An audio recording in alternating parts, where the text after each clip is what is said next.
Divorce doctor Francine Kaye is back with us this morning.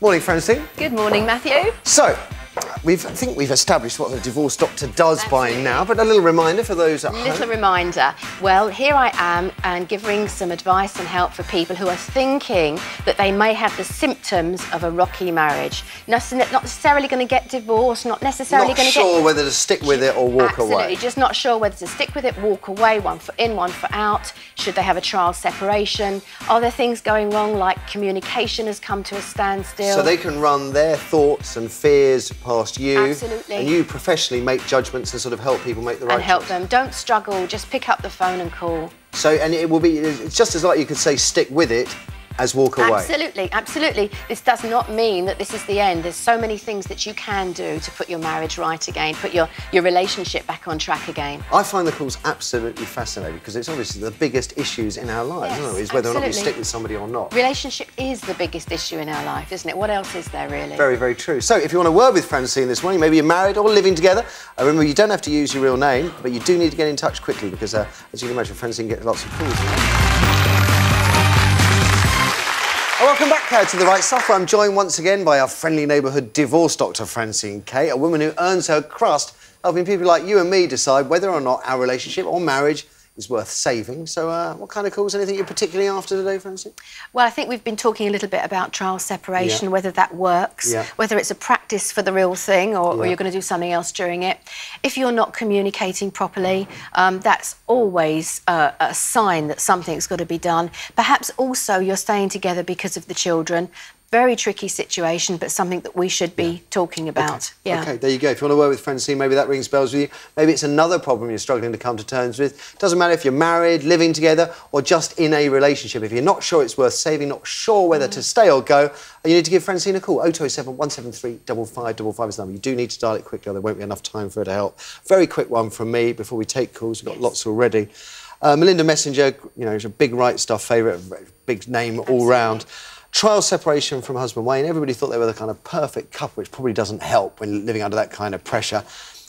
In your experience, do trial separations lead to happy reunions or miserable breakups? I mean, are they just for people who are too scared to say it's over? In a lot of cases, if you do the right kind of work during the separation, I think we've talked about a healing separation before. If you're doing the right kind of work, if you're taking the time to understand yourself, to understand where the other person's coming from, giving yourself some space in between to step back from a highly charged, intense situation, yes, I think that you can take the time out. With people who work with me do exactly that thing. They come to me because they want to try it out to see if they can get back together again. I did a quick ask around the office. My trial separation ended in divorce almost as quickly as the word trial separation was uttered. Likewise with many of the people working in the office. I don't think we found anybody who had a trial separation where it resulted in a happy reunion. Because people don't, during that period, get the right kind of tools and skills to work with. So how could it be, if you and I were together and then you just leave for a bit, and I'm not going to I'd never do that. Yeah. How could you leave me? Exactly. No, absolutely. OK, let's throw it open to you guys. We've got loads of calls, as I said. Corinne, who's online first? First, we've got Marie from Sunderland on line 1. Morning, Marie. Good morning, good morning. Well done for picking up the phone, first of all, because I can appreciate it's not always the easiest thing. Francine's here to help. What's up with you, Marie? Right, I've been with my husband we've been together for 8 years. We've been married for nearly 4. Okay. He lost his job in November and has started drinking very heavily. We have a young son who, well, basically we try not to argue in front of him, but really communication at the moment is either nothing or ends up in shouting matches. I've mentioned marriage guidance and my husband's just not interested at all. But I don't want to get divorced. It's the last thing on my mind. You know, I love him to bits, but obviously I'm in a situation now where, you know, I feel as if I can't go on, to be honest. What's he say about the drinking? Have you talked to him about the drinking? He is getting help for it, you know, but, you know, that sort of hinders communication as well, you know, so it's, at the moment, it just feels like I'm living in a nightmare, to be honest. Yeah, sounds like it, Marie. I hear what it is that you don't want. Tell me exactly, very clearly, what it is that you do want. What do you want, Marie? I want to be happy. I want my son to be happy. I want us to have a life, basically, because at the moment we have no sort of social life at all as a couple. he goes out Yes. and meets his friends to drink, I stay in the house and look after the little boy, which obviously I have no problem doing. I love, I love doing it. But as a couple, we have no life together at all. So do you want him to actually stop drinking, curb the drinking, sort of pull back on the drinking a little bit? Because obviously he's using that as a form of escape, isn't he? I mean, we know that. There's not rocket science in there. Yeah. But I'm not sure that he understands the impact that the drinking is actually having on you and your son. And I know this is a very strange thing to say, but oftentimes I say to people when they're talking about what they don't want in a relationship, I understand the situation, he's lost his job. But if I said to you, Marie, how is it that you are partly responsible for this? What would you say to me? Because I know that that probably hasn't occurred to you at all. But if I said to you, how are you partly responsible? What would you say? I let him do it. I stay, and you know, people have said to us, you know, just go, just leave. You know, Okay, so I'm not suggesting that you actually leave, Yeah. but what I'm suggesting is that you look at where it is you're allowing this behaviour to continue.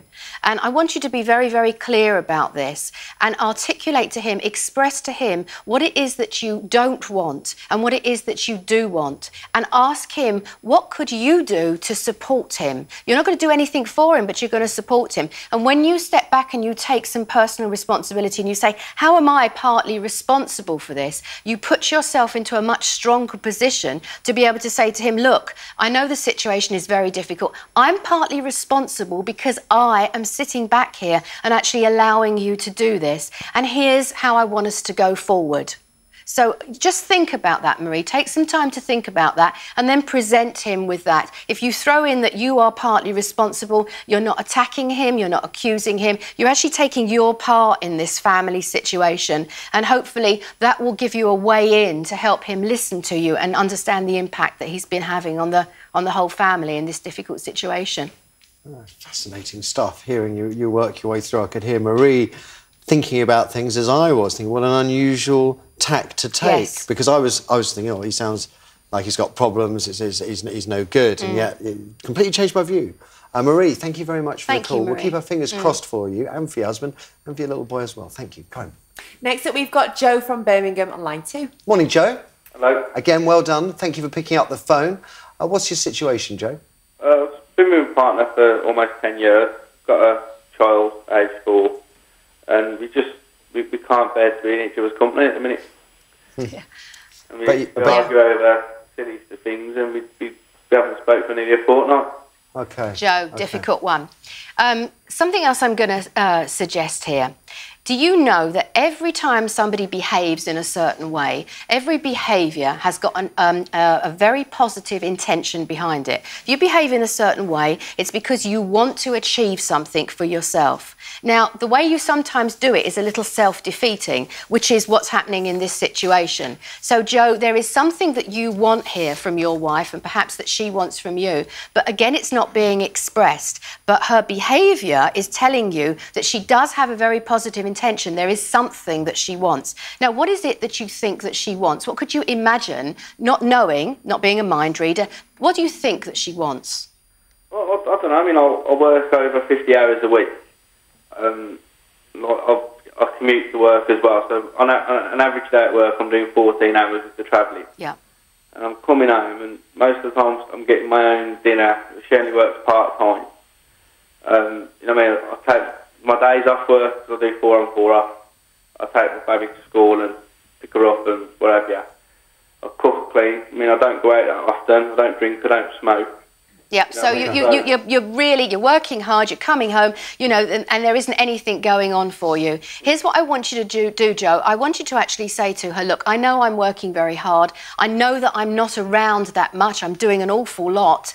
And I'm coming home and, you know, I know that you probably want more time with me. But what I want you to do is to tell me what it is that you want, because we cannot carry on like this, just not speaking to each other. It's a waste of space. Absolutely. It's got to do something. Yeah. Yes. Jo, I'm sorry we had to rush through at the end. That is the nature of this programme, because that is all we've got time for today. Big thumbs up to everyone who rang in.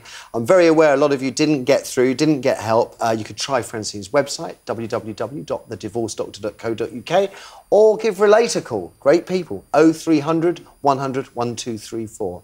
As for you, Francine, lovely to see you. I promise you we will do more time on this next time. I really do. Don't we?